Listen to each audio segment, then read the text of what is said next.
I guess you could say that my love for baseball started when I was little. Growing up with a big brother, I looked up to him, and his love for sports was among the many things I inherited from him. Going to his games every weekend once the spring came around since I was in the 3rd grade definitely helped me understand and develop a love for what I was watching. From seeing the bonds between his teammates and the excitement the game brought to them, it was hard not to fall in love. So when the Nationals came to town in 2005, you could say my love for the sport was taken to a bigger field. Although at the time I was a Yankees fan, another thing my brother passed on to me, and Yankee Stadium was the first major league field I went to, it was hard not to fall in love with the team in my backyard.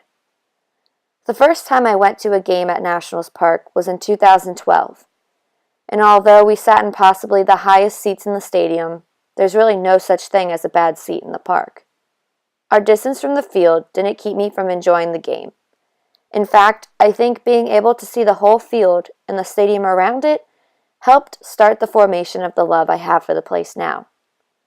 The following season I went to 8 Nationals games, 7 of which were at Nationals Park, and the other was at Camden Yards during the Beltway series.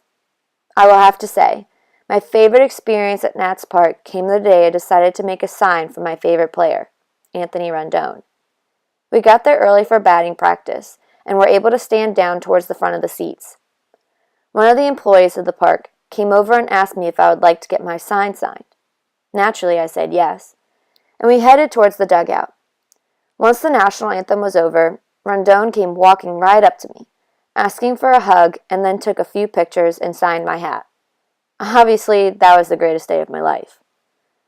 I've gotten to take part in the starting 9, which allows 9 fans to go on the field before the game to meet a player.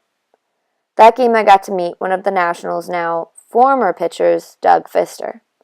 The rest of that season, I witnessed Game 8 and 10 of their 11-game winning streak, with a Jason Worth walk-off in the 10th inning.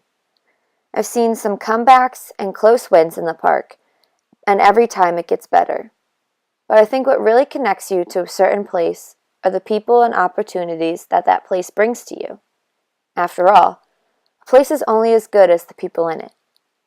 Over the past 4 years, I've had many amazing opportunities that I wouldn't have had without this organization.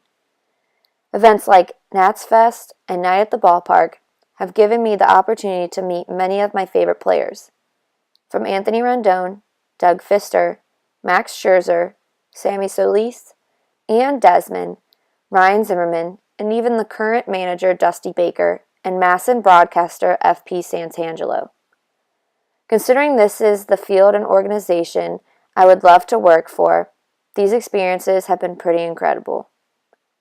It's funny how somewhere can start to feel like home to you.